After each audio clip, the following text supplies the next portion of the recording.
Hace mucho tiempo existían los reinos de la medicina y la filosofía. El primero era hijo del segundo, pero hacía mucho tiempo que fingía no recordarlo. Ambos reinos se dedicaban a cosas distintas y normalmente no interactuaban mucho entre ellos.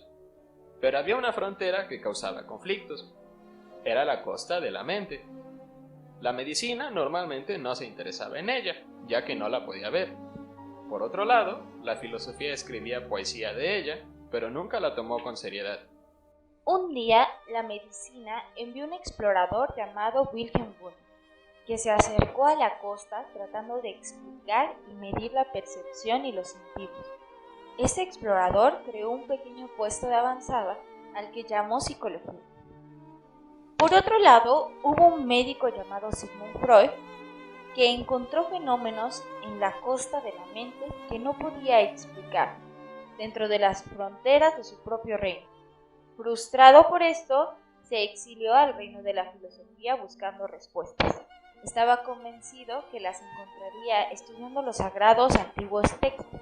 Y tenía razón. Después de un tiempo, fundó cerca de la psicología la ciudad del psicoanálisis. Ambas ciudades eran muy distintas, pero compartían un nombre similar por estar en la misma costa. Tomaron el nombre que tenía en la antigua lengua, psique, que significaba mariposa, y con el tiempo se usó para hablar del alma y la mente. Con el tiempo, el pequeño puesto de avanzada de psicología comenzó a crecer y expandirse, explorando nuevos territorios que la medicina nunca pensó siquiera en explicar, como el trabajo o la sociedad. Eventualmente acumuló suficiente conocimiento como para volverse un reino por sí misma. Sus nuevas fronteras colindaban con la medicina y la filosofía, dejando encerrado al psicoanálisis entre ellas. Dentro de su nueva organización, florecieron distintas provincias con distintos objetos de estudio.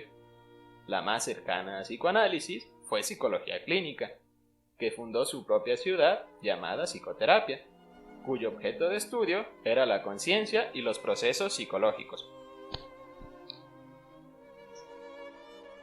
Por su lado, el psicoanálisis consiguió establecerse como una ciudad fuerte y atraer nuevos seguidores, pero después de una revuelta se dividió en pequeños distritos, que si bien eran distintos, mantenían el mismo objeto de estudio, el inconsciente.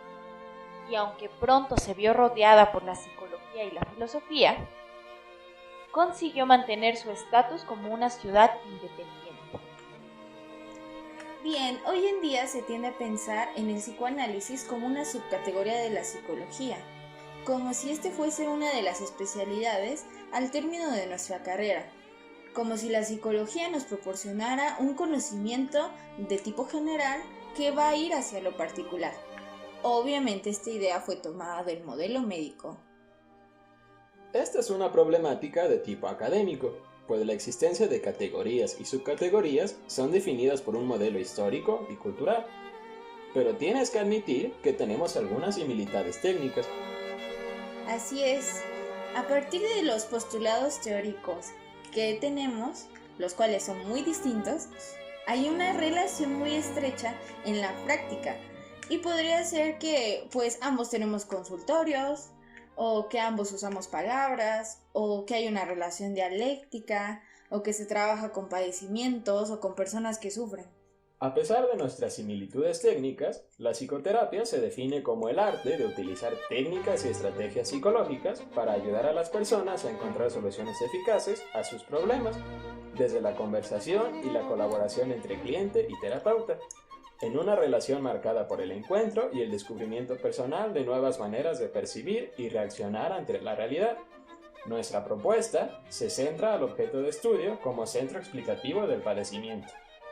Por otra parte, el psicoanálisis es una disciplina que busca el descubrimiento y descripción mediante técnicas de análisis discursivas del inconsciente, una propuesta que va a descentralizar el objeto de estudio y brinda una propuesta alterna a la explicación de estos padecimientos. Básicamente, se centraría en el inconsciente. Sí, tienes razón.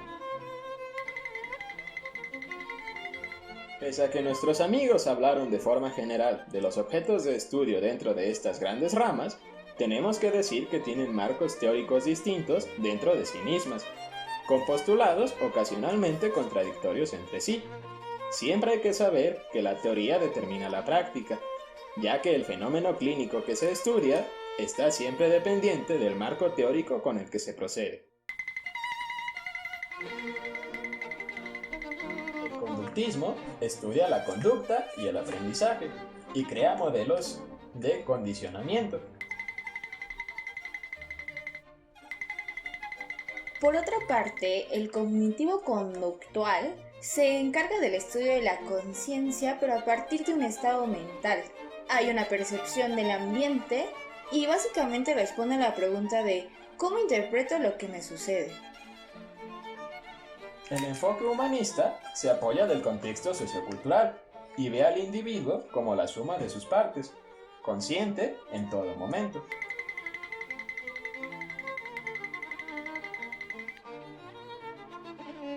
Dentro del psicoanálisis hay distintos tipos de aparatos anímicos. El mío, por ejemplo, el psicoanálisis freudiano, es una técnica que alivia síntomas neuróticos. El yo, básicamente, va a ser el culpable de todo. El inconsciente va a ser el lugar donde ubicamos las representaciones reprimidas. Entonces habría síntomas, neurosis y represión. Y mi premisa inicial ha sido siempre la asociación libre a través de la palabra.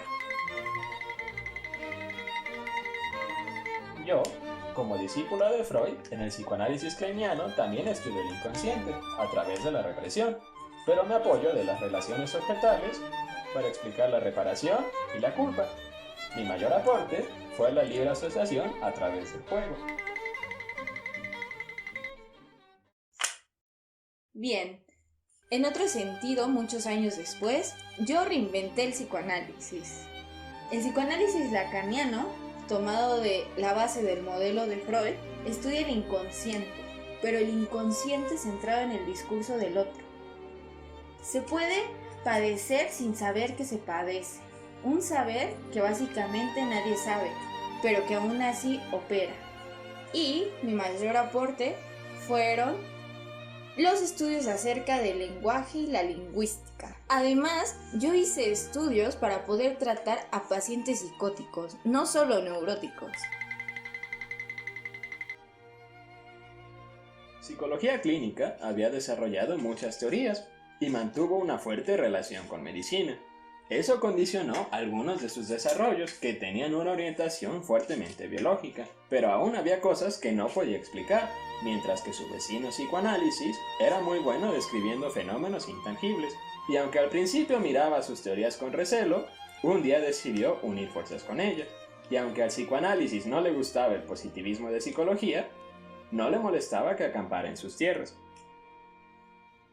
Este campamento improvisado trajo muchos beneficios a la psicología, por lo que decidió importar cada vez más conceptos de sus vecinos. Para facilitar este intercambio, creó el puerto de la psicoterapia psicoanalítica, que si bien comparte mucho de psicoanálisis, sigue sin ser parte de este, pues el estudio del inconsciente no es su prioridad, pero sí la atención de padecimientos psicológicos. Yo les explicaré un poco sobre la psicoterapia psicoanalítica. Esta surgió por dos motivos: la demanda creciente de asistencia psicológica en diversas instituciones y la necesidad de adaptar la técnica psicoanalítica a toda la gama de trastornos psicopatológicos y no tan solo a los trastornos de tipo neurótico abordados por la técnica clásica. En la orientación psicoanalítica de la psicoterapia se busca la moderación del sufrimiento a través de la transmisión de una actitud de escucha, análisis y respuesta. Su dispositivo clínico es similar al psicoanalítico y depende también de los postulados teóricos. Normalmente alude a las psicopatologías, pero puede ayudarse de herramientas o psicometría para llevar a cabo evaluaciones e intervenciones. Diagnostica siempre a partir de la normalidad. Por ejemplo, en mi psicología analítica o psicoanálisis junguiano, el inconsciente se estudia a través de los arquetipos y la simbología del espíritu, y se busca hacer consciente lo inconsciente, Por ejemplo, en mi psicología analítica o psicoanálisis junguiano, el inconsciente se estudia mediante los arquetipos y la simbología del espíritu. Se busca hacer consciente lo inconsciente para lograr un mayor autoconocimiento. Al hacer este trabajo, mezclamos el consciente con el inconsciente. Por eso es que nos encontramos en una especie de limbo entre ambas. Otro ejemplo de este tipo de terapias serían la terapia psicodinámica o la terapia de juego. Lamentablemente, mis compañeros no pudieron venir el día de hoy.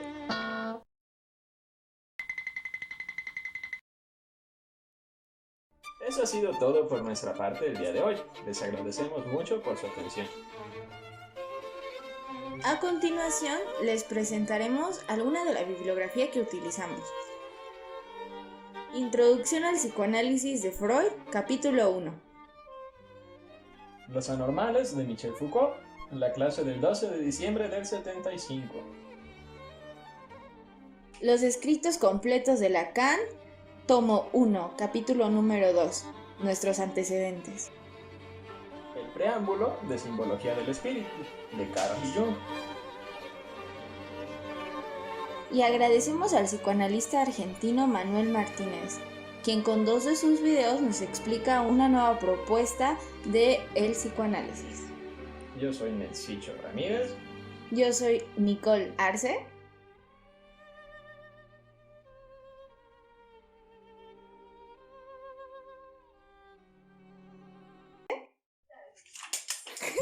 Se ve tus manotas. Pues sí, se ve en todo el video, Nico. Luego traigo los muñequitos por acá arriba, Nico.